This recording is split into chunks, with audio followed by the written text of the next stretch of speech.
move into a short Q&A session, and it can be for any of the students or any of the adults, and we can kind of keep it informal. Even some of you might want to pipe in and answer some questions too, before we lead into creating a PBL action plan in sort of small groups and informally that we can share with you after the Q&A session.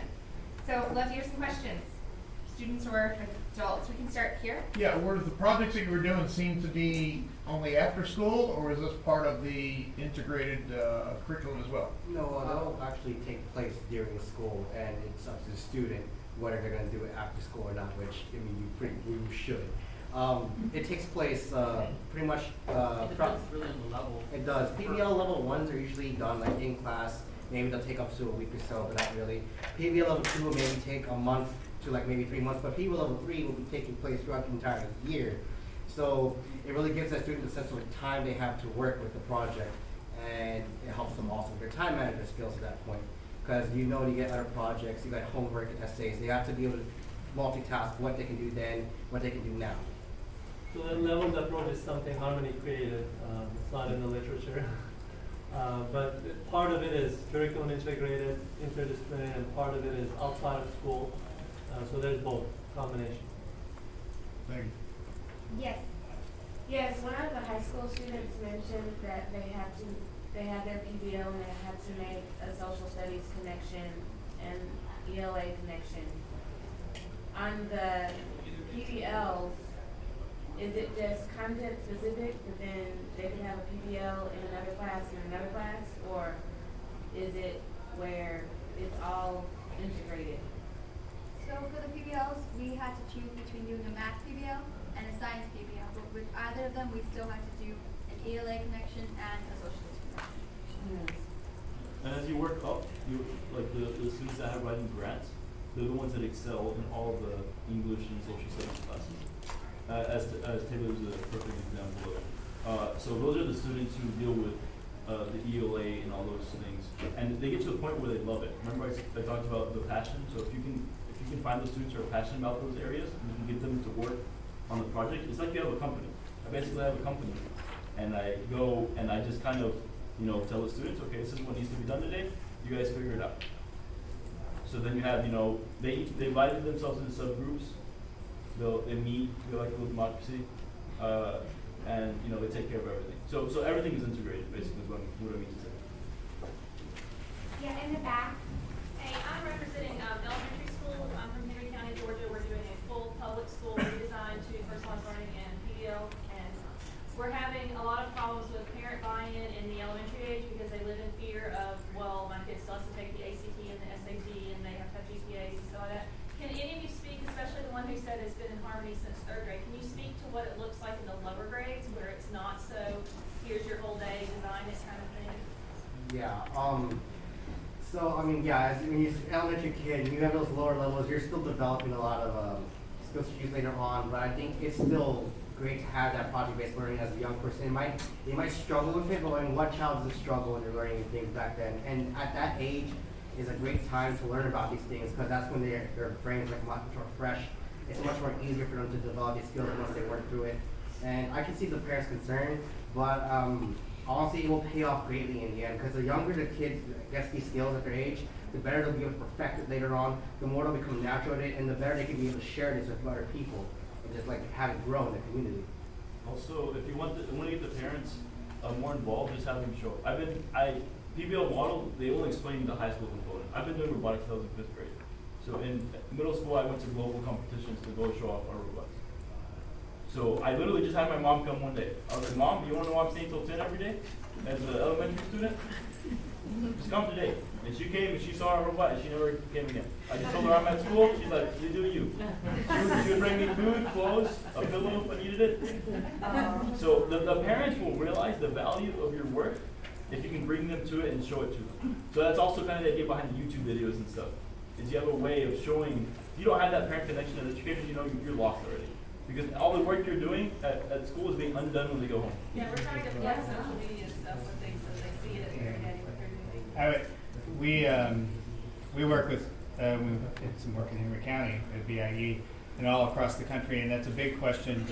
And in other project-based learning schools where parents are in this conundrum because they know that the world's changing and their kids need something different, and they're still worried about it. It's sort of fear-based. And so I think engaging the community in those conversations through films like Beyond Measure or Most Likely to Succeed, having conversations with them, asking what their aspirations are for their young people, because I've done this hundreds of times and I've never had a parent really say, like, I want my kid to get an A on the standardized test.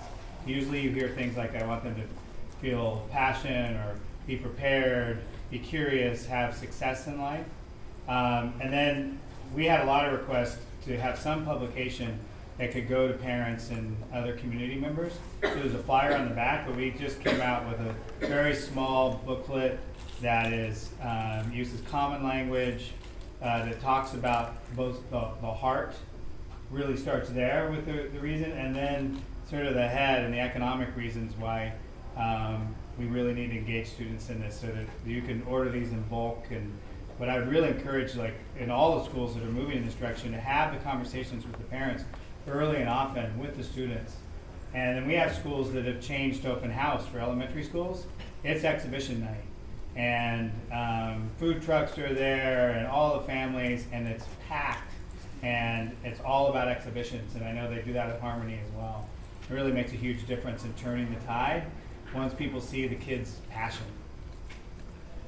Yes. Can you speak a little bit to, and I know maybe the students can speak a little bit to this and how they've seen a difference in their teachers, but mostly from the administration point of view, how did you train teachers to think like PBL teachers? So teacher professional development is really key, and Buck Institute focuses a lot on teacher preparation, so I'm sure they have some important points. But the way we train our teachers is we focus so much more on the implementation and project management rather than training teachers on project design. Because at Harmony, we have a challenge that our teaching workforce is very young, very less experienced compared to the traditional public schools. So we decided to recruit some of our lead teachers, some of our best teachers in the system, and we paired them with expert consultants in each content area, and they developed a series of projects together. And those lead teachers were instrumental in introducing those projects, because they contributed to writing those projects, designing them, to the rest of the faculty. And we train the rest of our teachers on the implementation and management of the projects. And we do job-embedded PD and bringing teachers that are in the same roles, same content or grade level, and they literally mirror the role of the teacher, while the facilitators, which are also some of our lead teachers or coaches, mimicking the classroom experience. The teachers going through all the steps of a project, a little bit of an enhanced schedule, so that they experience every aspect of the project as if they were students. So that's been very instrumental in bringing teachers on board, understanding the complications of launching and managing and wrapping up a project over a week or two or sometimes a month. So that's the way we approach PD. But it's still a struggle because it requires ongoing support for teachers. You can't just do a week-long PD and expect teachers to become experts in PDL. So you have instructional coaches then? We do. So there's a missing element there. I actually live with 3 teachers. I have college students, so give us an idea. So I interact with educators literally at every step of my day. So the students themselves can also help the teachers themselves. As a senior in high school, I basically was telling my teachers, these are the materials we need. We need this, we need this, we need this, and you need to trust me. We're a team. Let's do it. So Steve Jobs once said, a quick quote, okay? You can't connect the dots looking forward, you can only connect them looking backward. So as educators, you're taking some risk when you're working on these complex projects. To give you an idea what we're working on now, as some of the topics have been passed around, we're working on a car that goes 6,000 miles per gallon. Okay, so now imagine you're high school students who don't know how to use a screwdriver building a car that has that kind of efficiency. Okay, so that gives you, it's all about, just having faith. And the professional development is great. There's a lot of bureaucratic stuff involved. Okay, I am aware of that. Okay, I know it needs to take place because that's the way the system works.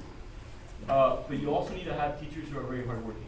Something they not mention about Harley Public Schools is that they have a lot of very, very, very hardworking teachers. Even in middle school, our teacher would stay with us till 10 or 11. He'd work on his stuff. Almost all of them are going to school still as teachers. They have this constant want to better themselves so they can be better educators. So the students kind of pick up on this as a result of that, and they can also help the teachers. So that you get to a point where you have a teacher who comes to class and they're just very tired, very frustrated. So you'll have a kid who's excelling in that class. I used to do this in high school, and I'll say, you know what, sir, you just take a little break. I'll teach this lesson. It's cool. It's really awesome because you have that interaction between your professor and and the educators. So I have maybe 20 Turkish dads. That's the way I look at it. Because I've gotten so close to them. They're like my brothers. So literally, if I go out of town, I can just call them, hey, I'm staying with you over this time. Sure, come. And I actually live with some, in the summers or whenever. And we're working on different projects.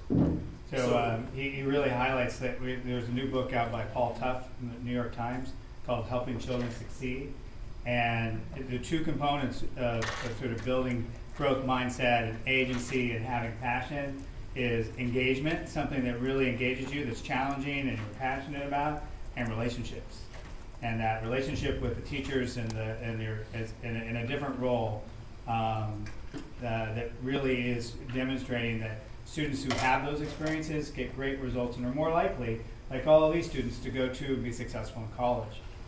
At the Buck Institute for Education, that's what that's our mission, is to prepare teachers. We start with a 3-day immersive PBL experience. We won't do anything less than a launch, and sort of thinking of it as an entry point into PBL starts, and it's an entry point. In PBL, we call the beginning, the hook, or the entry event. That's what we think for teachers. They need that. Over 95% of the folks who participate K through 12 are highly likely to recommend that training to a colleague. But if that's all there is, the chances of PBL happening in your school are pretty slim. And so we have a whole series of project-based learning teaching practices, workshops that can be done at school sites during PD days. And one of the things that we found really powerful is our professional development is delivered by teachers who are PBL teachers, and our leadership work is developed by leaders who were leaders of PBL schools. So most of them, not all of them are still in the classroom, many of them still are. So it's teacher to teacher, similar to what Harmony is able to do in a systemic way.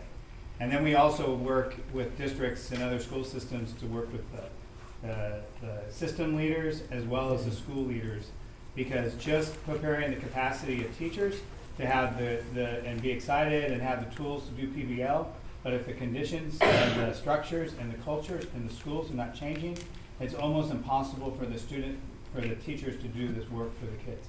The bureaucratic stuff that gets in the way. So the whole system has to get in line. But and the last thing I'll say is you learn to do project-based learning by doing project-based learning. Workshops are great, but you actually have to do it in order to learn it. As a quick add-on, an example of the teachers learning from students. Me and Christian, when we were doing our solar car, we had our physics teacher as our mentor, and physics was helpful. However, he's just one person. He doesn't know everything to help him build a solar car. And our group of people, we were the people interested in mechanics and electricity, and we were also able to help basically teach him some things that he didn't even know about himself, of electricity, how to weld certain ways, because he never welded, but some of us actually had. We had those opportunities. And so he was able to see the group work together and learn these insights. He was able to get tips on things that he didn't know about. And so I think that was a great way for him to develop as well as a teacher. And we may not have always agreed on some things. Sometimes students were butted. Christian can tell you that. He's known cars a lot of his life. But I even think that was also helpful, because that also helped the teacher and the student build a bond together, and also helped the student learn to help stand up for themselves and argue and protect their own research of what they know, and gave them the initiative to go on and learn more. So, yeah. One thing that's interesting about that is it conditions you to desire those relationships with your instructors. So for instance, in my college search, I wanted a small institution because I was so used to working hands-on and knowing my teachers on a more personal level that I couldn't see myself in a large lecture hall with 500 students and only being known by my student ID number. And it was really interesting because when I got into college, you know, the first thing I did was walk into my professor's office and introduce myself. And that stands out because a lot of students hate going to like office hours and things like that. They are petrified to walk in front of your professor. So I think that was interesting for me because having not been in that harmony and actually loving to work hands-on with my instructors and us teaching each other and developing those relationships, it wouldn't prove successful for me in college, which has opened up so many opportunities for me to meet different people just through my professors in college. So how about if we take one more, is there, maybe someone has like a burning question or a last finish off question, and then we're gonna move into doing a little bit of turn and talk and more interaction at your tables. I guess I have a question that I kind of want all of you to mull, and then maybe at the end, because I don't think it's necessarily, or you could find me at the end. I don't think it necessarily applies to everyone at all, but I know it applies to a few of us. And that's that I teach up in Alaska and high school science, and pretty much all of my courses live online, and all of my students are coming from different towns and villages, and they're working asynchronously. So I hear what amazingness is happening for you, and I'm trying to translate in my mind, is it possible to offer the project-based learning in that asynchronous world? So, of course it's possible, but how? So I want you to mull on that, and then if you can find me later, or if there are other folks who feel like that's valuable to them. Come back, I'd like to hear that too, Okay. so that would be good. Yeah, that sounds like a good even, so I'll just say what's next, and then maybe that can be at the end. I'll also offer a teaser that while Bob and some of the students were talking, Bob texted me the video of him driving the solar car, so we'll show that at the end too. I've got it on my email, and it's, for some reason, taking like 15 minutes to download, so we'll show it at the end. And then it feels like even at the beginning of this session, some people brought up like the blended and online and virtual work, and that feels like obviously this is that conference we're at, like a huge question. So why don't, as we're kind of circulating momentarily, people can, what's your name? Kim. Kim. So people can be chatting with Kim and others of you that may be in that setting.